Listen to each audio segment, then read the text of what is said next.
Hello everyone. What is more worrisome? Is it a failure in mains or is it a failure in prelims? Even 5 prelims failures is no guarantee for a future failure in prelims. All you need is just 1 mark more than your prelims cutoff to make it through prelims. But anything more than 3 failures in mains is a serious alarming issue. It's a serious red flag, and if things are not addressed, if all your methods and your past approaches are not questioned and worked upon, there is a very slim possibility that you would be ending up in the rank list in the future years. So I would say that continuous failures in mains is more disastrous in terms of its consequences than continuous failures in prelims. Right? The reason why I say so is even if you get 1 mark more than your prelims cutoff, it means that you have qualified prelims. Right? But getting 1 mark more than the mains cutoff or getting even 10 marks more than your mains cutoff, again, is no guarantee that you will be making it to the rank list. Prelims is after all a qualifying game, but mains, each mark that you get, it actually counts in determining your rank in the rank list. So that's why three continuous failures in mains, in my opinion, is a serious issue, and I would actually hope that most of you watching this video would avoid all these continuous failures in mains, right? And it should also make you think of another aspect which I would like to bring it to your attention. If you actually see, if there are 150 to 180 vacancies in IAS every year, around 50 vacancies are captured by those who are already in some or the other services, right? So those who are in IRS, who are in IPS, would be the biggest chunk who will actually be getting into IAS every year. It should make you think, why would those who have already made it to the rank list, what is that ensures them to continuously, repeatedly ensure a success in mains? And trust me, these people who are already in IRS or IPS, they would have had very less amount of time to actually study in their hands, because they are in their job, they work as well. So it leaves them with very less amount of time in their hands. And moreover, if you have already made it to mains, if you have already made it to the service, there is some kind of a complacency, there is some kind of a lethargy which actually sets in, right? So you don't really read as intensively as how you used to read when you first got into service. So that's why it's less about the knowledge, it's less about the content that actually goes in, but it's more about the methods that they have figured out how to crack mains. And it is the failure of figuring it out, these methods, which actually leads to continuous failure for a lot of aspirants in mains phase. Right? So this is a session where we actually introspect, where we discuss about what are these aspects, which needs to be focused so as to avoid failure in mains. So before you have 5 different aspects which I have mentioned in the slide, and our entire discussion is just going to focus on these 5 aspects. And since a single video which discusses about all these 5 aspects would be unbearably long, that's why I would like to divide this entire video into 3 different parts. So let's get started, and let me discuss about the first part of this discussion, which is basically the absence of good writing skills, and to understand the reasons why we have to get into the cycle of preparation of aspirants. Let's start from the very first year an aspirant enrolls in a coaching center, right? So all of us, we enroll in a coaching center. In the very first year, we are very occupied with just trying to grasp the lectures, and we would simply want to finish the newspapers of the day, read NCRTs, and that's how most of the time is spent, right? It's like a very hectic schedule for the very first year. It's like you have around 6 to 8 hours of classes every day, and the remaining time, another 6 to 8 hours, is simply spent on going through the contents of the lectures, trying to simply read and complete the day's newspaper, which itself is not actually completed by many aspirants, right? Majority of the aspirants don't even finish the day's newspaper in the very first year when they're attending classes. So it's only in the second year, when the classes are all completed, in the very next year, now they understand the seriousness of the correct method of preparation, because they would have appeared in their first prelims, and mostly for first attempters, it's a failure. Prelims, they fail, and then they understand the seriousness of day's newspaper, how it has to be read, how NCRTs are to be read, right? So the entire second year is once again trying to tune their preparation so as to clear the prelims in the next year. The focus again is totally prelim centric, right? But as a course of their prelims preparation, then gradually they get to also understand about the different mains materials that they have to read. They understand that Lakshmikant alone is not sufficient for polity, something more has to be read. So they get hold of some reading resources. So there is some kind of an exploration of mains relevant content in the second year of preparation. Right. So let's say in 2 years of preparation, an aspirant is able to clear their first prelims. So they appear in their first mains in the month of September. Right. So from May till September, it leaves us with 3 or 4 months, and it is this 100 or 120 days in which the entire mains preparation is now, it's hurried.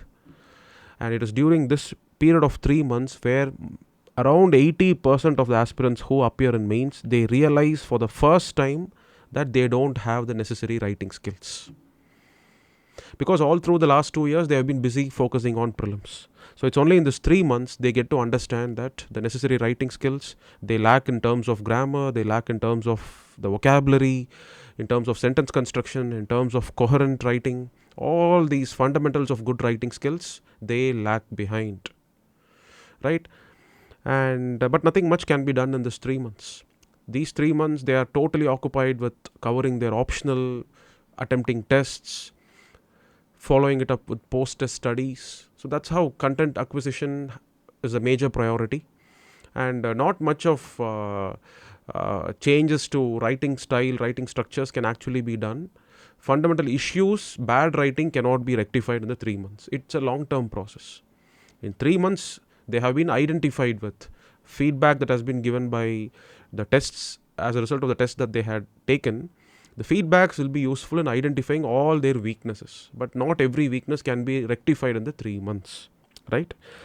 So let's say they go attempt their first mains in the month of September. Okay, after the mains is over, for the next 1 month, trust me, no aspirant would even get back to their textbooks. They would want to have a good period of relaxation, because during the 3 months between prelims and mains, they have been toiling hard for 14-16 hours of studies a day. So nobody is going to touch their books in the first 1 month after their mains exam, right? So gradually in the month of November, most aspirants will start getting into, again, getting back on track. But this time they are hopeful, what if they clear mains, right? Now their focus is on preparing for personality test, right? So from the month of November and December, the entire focus of aspirants is to prepare for the personality test. So they start attending mock interview sessions, they go for one-on-one DAF analysis sessions, right? Even in the 3 months following the mains, there is no effort that is taken by most aspirants towards strengthening their mains weakness areas, right? So by the month of December, now the results are out, they understand that mains has not worked well for them. But on the back of the mind, there is also the second thought that prelims is just around the corner. It's only 5 more months for the prelims. And they try to recollect what they have read for prelims, and all those minute details, all those small facts and trivia that they have read for prelims, they are not able to recollect. So there is a state of frenzy, there is a state of panic. Once again, the focus turns back towards prelims examination. They subscribe to a prelims test series. A schedule is given to them. Every 3 or 4 days, once they have a test to attempt. Right? So once again, the approach, once again, their vision, focus, it's all prelim centric. So understand, after the mains has got over, until the next prelims that they're going to appear, for the next 7 or 8 months, there is no strengthening of their writing ability. Correct? And it is this time which could have been very meaningfully used for focusing on improving your main specific skills and content, right? But most aspirants fail to do that. Once again, they appear in the third prelims. Prelims is successful, but the fundamental weakness of writing, it remains. Nothing has been addressed. Just that their content of general studies would have improved. Maybe some aspirants would have focused on their optionals as well. Some kind of content improvement in optionals could have also happened, but nothing tangible has been done in regards to their writing ability. And with such weak writing, they once again go and appear in their second mains. Again, a failure, and the cycle keeps on repeating again and again for majority of the aspirants. That's why I say any failure beyond the third attempt at mains is a serious red flag. If it's not addressed, it's going to simply repeat again. So how can you break this cycle? How can you break the self-defeating cycle of being stuck with poor writing ability in mains. I'll give you a suggestion, a way forward from here. There are two ways of how you can do that. One is focusing on general writing skills. Other aspect is focusing on optional specific writing skills. Right? So once your mains is over, maybe you take a break for 1 week or 2 weeks. So from the month of November onwards, don't focus on personality test. Trust me, personality test preparation itself is a byproduct of proper mains preparation. And there isn't really something great to prepare for personality test as such. All the current affairs are something that you will be anyway be aware of. Right? So instead of focusing on personality test, focus on optional strengthening. That should occupy 50% of your time from November, and the remaining 50% of your time should be spent on strengthening your general writing skills. And I'll give you a strategy of how you can improve on your general writing skills. First, let me discuss this 50% of the time that you spend on optional strengthening. And to improve on your optional strengthening, you should focus your attention towards reading the best literature available for your optional. Right? Let's say if history is your optional subject, just go back to Upinder Singh, go back to A.L. Basham's Wonder That Was India. Don't confine your reading to some notes available on some website. Right? It's only when you read the original work written by A.L. Basham or J.L. Mehta or Bipin Chandra, it's only when you're familiar, when you're accustomed to that language, you will be able to incorporate that style of writing, incorporate that flow of thought in the answers that you write in your optional paper. And the optional specific language can actually be brought in your answers, and that really elevates the reading experience of the examiner. That's the way how you can focus on your optional strengthening. One is reading from all great textbooks written on the optional subject. It improves your content greatly. Right? Do not feel lazy that you have to some way always be dependent on some faculty's notes. That's the laziest thing to do. Right? Even though I handle history optional, I would still encourage my students to simply go and read from the original textbooks rather than simply reading from my class notes. Class notes do not carry that essence, that soul gets missed when notes are being dictated. Right? So that's why it is imperative that you have to read from the best standard textbooks on any optional subject available, instead of simply confining your reading to some Xerox copies or PDF notes or such kind of things. Right? So that's one way of how your writing skill can be improved.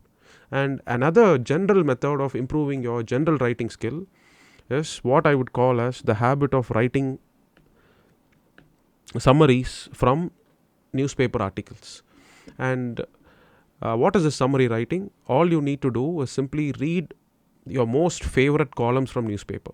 So my favorite columns used to be the editorial sections written by the Hindu editorial team. Right? When you open the centerfold op-ed page, the two left columns that come are the editorial columns.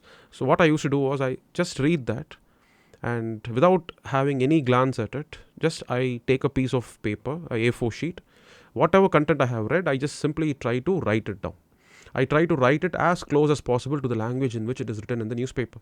So essentially, I'm trying to benchmark my answers to the quality of writing that I find in the editorial pages. So that is also another important, that is also another a very meaningful way of strengthening your writing skills.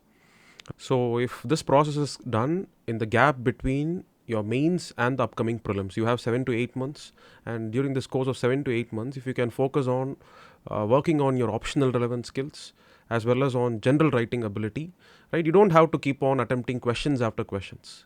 Attempting questions or attempting tests are ways to reassure you that for every random kind of a question thrown at you, you are still able to manage some kind of an answer.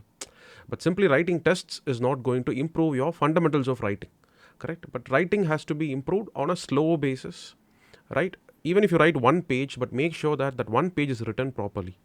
Give it to somebody, get a feedback on the quality of your writing, or you yourself do some soul searching. Right? After you have written a page, now compare it against the Hindu newspaper. See if the quality of your writing matches to the level as how it's written in the paper. Are the essential vocabulary in the newspaper brought in your writing as well, or simply have you just overlooked those words because they appear to be complex for you? Right? So these are all some of the ways how your writing skill can actually be improved in the 7 to 8 months period between your mains and the following prelims. And unless this is consciously done, writing ability is not going to improve just because you have spent more amount of months and years into this preparation process. The next reason which I have mentioned here is the awareness that mains knowledge is different from prelims knowledge. Not many aspirants are actually aware of this. They tend to read the same art and culture book, Nitin Singhania, for their mains preparation as well. They read the same Lakshmikant for polity parts of GS paper 2, right? And all these are simply waste of time.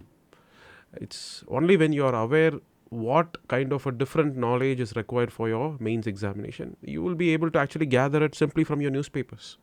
You can gather it from very good websites, right? And unless an aspirant is very clear about the nature of different knowledge requirements in these two different phases, the preparation cannot really ensure a significant leap beyond the mains cutoff. Right? So this awareness is first, and then following it up with the reading of the right resources is second. It's only when all these are done, only then there is a possibility of you surpassing beyond the cutoff by a great degree. Okay, so that is also something that you should actually take care of. Right? So the first point which I was emphasizing was on improvement of your writing skills, which in the normal busyness of an aspirant's routine actually gets ignored. And the second aspect is the importance that should be given to specific content acquisition for the purpose of mains examination beyond your prelims. Right? All these must go hand in hand. Right? And thirdly, what could be the reason for continuous failure in mains examination? The culprit here is your optional subject. Right? If your optional is continuously giving you low scores, it's time you simply ditch that optional. Right? And if you actually would have read my Telegram channel post, I would have pointed out that there was this student from law college, from National Law University, who was asked by me to even quit this preparation process. And the reason for that was because of his unsuitability for law optional. Can you believe that? A good lawyer who can speak well, who can probably make good, fine arguments, but the style of writing was not suitable for law optional. Right? He doesn't really present the content in a way how other law optional students would probably present. There was a lot of gaps in his writing. Probably if he would have simply chosen some other optional subject, his chances of making it could have been expedited. But just because he held on to this belief that being a lawyer from National Law University, he should be choosing law as optional and he should simply be sticking on to that, despite continuous pull downs in law optional in 3 attempts. He couldn't simply let go of that. It's very, very difficult. A normal human being cannot let go of a subject for which they have put in 4 or 5 years of preparation. Right? Some things are very difficult to let go of. And with respect to optional as well, this is a very major key factor. Many aspirants do not really realize this. If you're not good with English, you cannot excel in political science as well as in sociology. These are two different subjects where a good command over English is what will ensure you a very good score. Right? Simply being average and not being good with English cannot really even take you even above average levels with respect to all these optionals like political science and sociology. Right? If you actually see the profile of those who score the highest score in these subjects in the last 2 or 3 years, you will figure out from their interviews what kind of command over English they actually have. Right? And similar such command would have been displayed in terms of their writing as well. Right? So you should be watchful about your optional subject. Just because you have been told that some optional subject is very scoring, and if you have been tempted and if you have chosen such an optional subject, it doesn't really mean that you have to continue on sticking on to the same optional subject. Right? Think, what if in the next 1 year you may be able to take a new optional subject, prepare it, excel in it? It is possible. Right? I can give you a lot of names of those aspirants who have succeeded in terms of switching over to new optional, but that's beyond the scope of this lecture, so I would avoid doing that. Right? So if the culprit is optional, if you feel that essay score is high, if essay score is high, it means that your writing ability is good. Right? And if GS scores also are above average, but it's the optional subject which keeps on pulling you down year after year, it's high time you start thinking about changing your optional subject. Right? It may cost you 1 more year, but not changing is going to cost you all your attempts itself. So as time goes on in the next 5 or 6 months, while you parallelly work on strengthening your main specific knowledge, while you work on improving your writing abilities and writing skills, now what happens is the results are out. Then you get the mark sheets in your hand. You get to see your performance across different papers, right? Watch out for certain patterns, right? The first pattern is where you are uniformly low across all papers. Essay, GS, optional, all papers you have scored less than average. You are the most critical category aspirant. There is very less chance of you drastically transforming the outcomes, correct? Because if you are uniformly low across papers, it shows you have poor writing skills, which is reflected in the essay scores. You have poor content, main specific content, which is reflected in your GS scores. And you are not even good with your optional also, which is reflected in your optionals, right? So your entire suitability for this exam itself is now under question, right? It's time you reevaluate your priorities, or you start really course correcting. If you have weakness with writing ability, start improving it, right? Go attend some lectures for main specific content, just because you are not aware of it, right? Simply following what others are doing. Other toppers have been reading on their own, doesn't mean that you have to read on your own. Reading on your own as what has led you to this particular stage. So it means that you require intervention. Choose interventions wisely, right? And the optional could be something that is not suitable for you. It's time you start re-evaluating your choice of your optional. And unless all three of these actions are done, it is not at all possible for you to drastically improve the scores across all the papers, right? The safest place to be is where your essay scores are pretty high. If it's above average in essay, it means that your writing skills are very good. It's after all a matter of improving your main specific content and knowledge, which can actually improve your GS scores as well, right? So any combination of scores where your essay marks are very impressive, it means that you are on the safe side, right? You can comfortably, confidently look forward for the next year's preparation, right? All you need is just that correct learning which has to go in for strengthening your general studies papers, right? And with the right optional support, you are just good to go in the very next attempt itself, right? And so just don't be worried even if you have not cleared this year's mains. Keep on doing all this process, wait for the mark sheet, and once you get your mark sheet in hand, you will be able to make a better assessment of where you actually stand, right? But until then, do not let the time go waste. But what if you fit into the third category? And what is this third category? Third category is where optional subjects have been continuously pulling you down. The optional score is always on the lower side, whereas essay and GS are pretty decent. Okay, you cannot say that you are exceptionally good in essay paper, okay, but they are decent. They are at least average, and GS scores are somewhere around average. But it's because of optional paper which is actually pulling you down. So these are the kind of aspirants who would not be able to make it to the top ranks. They will not be able to get into the top 150, 200 ranks. That's not going to work out for them.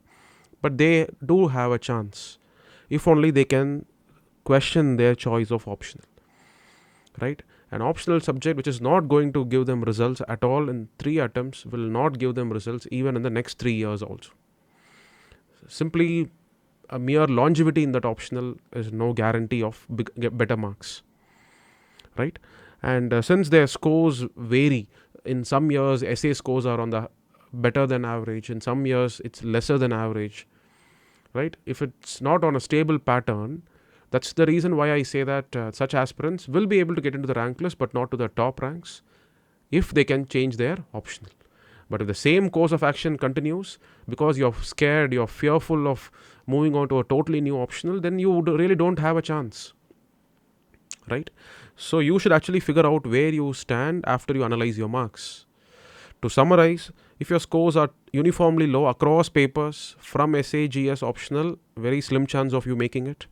But if your scores vary, they are around average in essay or in general studies, but optional is the culprit, keeps on pulling you down, just change your optional, you will be able to make somewhere in the rank list, right? But the silver lining here, even if you do not clear mains, is exceptionally high score in essay paper. And I believe those who score really well in essay paper, all you need to do is simple content building and just strategizing with respect to optional.